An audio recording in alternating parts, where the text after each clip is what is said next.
منتصر التريكي على دكة البدلاء، محمد عزيز نصيبي حارس مرمى احتياطي، سلمان الطرابلسي، سيدي سار، بوغتاس 15 2 محمد حسين 3 غفران النوالي 13 مخلص. تغزروا قاعدين للجمعيات الاخرين ولا مركزين كان على رويدا؟ لا والله العظيم كل السيناريوهات ممكنه في هذه كيف ستكون هذه المباراه بين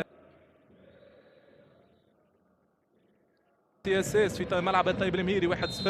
انتصار على الاتحاد المنستيري في 3 ثنائيه قريب من منطقه 18. اسامه عبيد رسل مرمى عمر بالقاسم.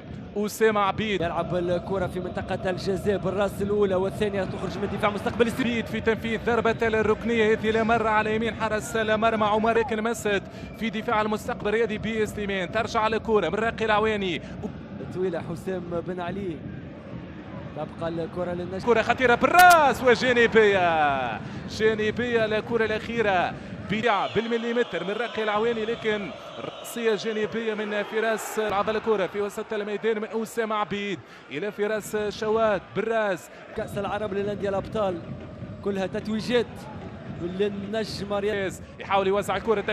تمهيد خطيرة الكرة داخل منطقة الجزاء، تصويب ومرت الكرة سلامات إماد. توزيع أرضية كانت يدور بالكرة ممتاز في رشوات، يصوب الكرة كانت في طريقة في هذا الشوط الأول بانتظار صام المهاجمون عن التهديف إلى حد الآن. هذه كرة خطيرة للنجم، تسديدة قوية والحارس موجود. هذه الكرة يعني تقريبا دومي فولي خذاها. تنفيذ الكرة وفي المرمى. الله الله الله الله على طريقة الكبار حسام دقدوق. حسام دقدوق المدافع. كرة على يسار حارس المرمى عمر بقاسم. يعني بونتو مزيان برشا في هذا الشوط الأول لفريق النجم الرياضي الساحلي. كابتن النجم الرياضي الساحلي إلى الراقي العواني ومعها مشاهد أقل من 17 سنة خلال كان مرفوعة الكرة بالراس وجانبية. هذه الكرة الأخيرة المرفوعة والتدخل بالراس من جانب بروغيل. التوزيع في منطقة الجزاء، تمر الكرة خطيرة في منطقة الجزاء والحارس الخرداني يتألق الخبر سليمان. تقريبا أولى الكرات والمحاولات الخطيرة. هذه الكرة لم تكن تزعود دقدوق أو نسيم هنيد. ترجع الكرة مرفوعة في منطقة الجزاء لمستقبل سليمان. محاولة المرور من منتصر التريكي، لكن الدفاع على مستوى الجهة اليسرى يتقدم بالكرة، يبحث على التسديد، يسقط داخل منطقة الجزاء والحكم مرة أولى انطلقت من السميشي، يسقط داخل منطقة خطيرة العملية. هل يكون الثاني في راس؟ غريبة وعجيبة.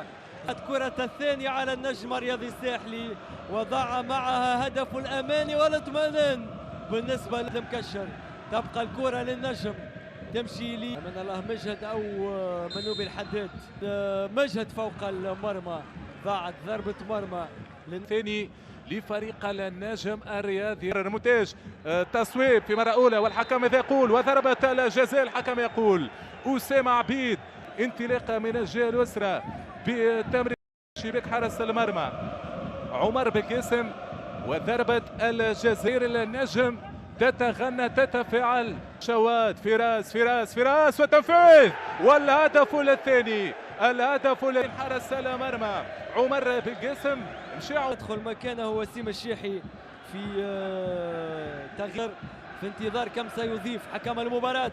حارس عمر بالقاسم.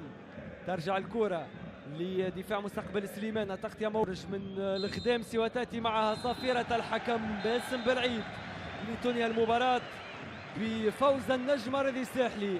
فوز ثمين يؤكد سلسلة النتائج الإيجابية